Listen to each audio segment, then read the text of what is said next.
Hi, this is Jim and welcome back to my YouTube channel. At ito na nga yung episode mamaya, hashtag MSKM tinatagong feeling. So, parang real life ni Barbie tsaka ni David, char.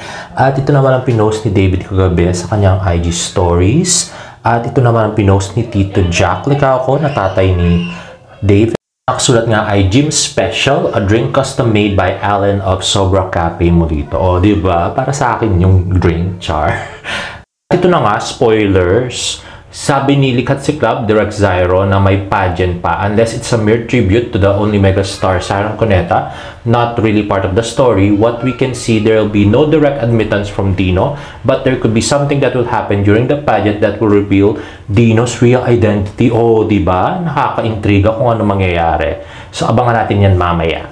Anyway, ito pala yung isang pinost sa TikTok, yung pinagkaguluhan si David sa Cebu pa rin yan. So, yan, hindi siya makalakad. Ano yan, yung bago mag-arrive. Anyway, ang next scene ay ito nga, yung nagpunta sa may paradahan ng FX, si Barbie at saka si David, nung hinabol siya, nung ika-ika si David. So, ito nga, naka-black na tank si David, napakalak ng mga braso. At yan. So, nakasentro yung camera kay David at pinuntahan siya ng kanyang stylist na si Nathan Perolino at yun si Barbie. Konting ayos lang dahil nakakat naman siya. Tsaka maganda si Barbie kahit na hindi make-upan. It's a natural, she's a natural. So, yan nga, is a terminal.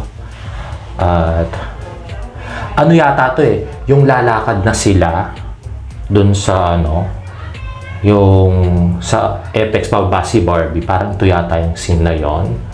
Anyway, ang next naman ay nung hinabol na sila ni Frank at ang kanyang mga goons.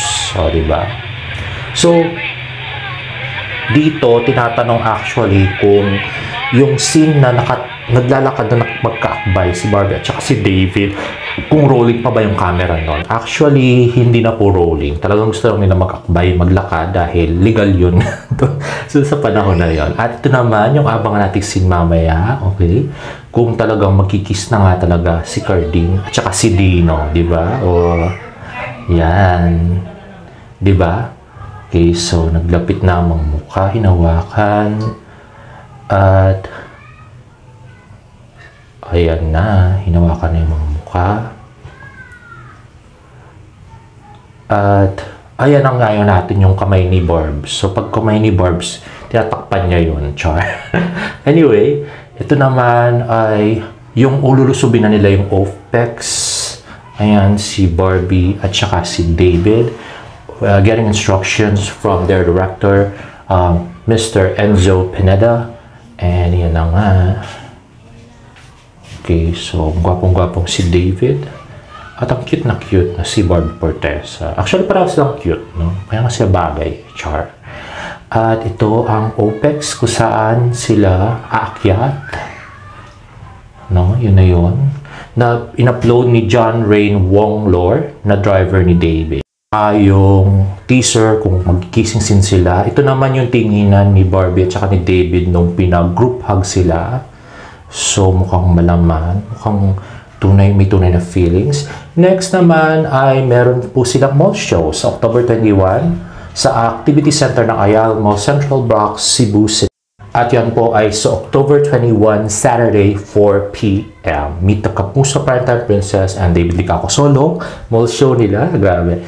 At ito naman yung picture na nilabas ni Likhat Si Club kagabi dun sa hashtag pangako ni Carding. At yan nga si David. So, ito rin yung kanina, yung video. Okay, now if you like this video, please give it a thumbs up and please subscribe to my YouTube channel for more Bardo updates. See you on my next vlog. Bye!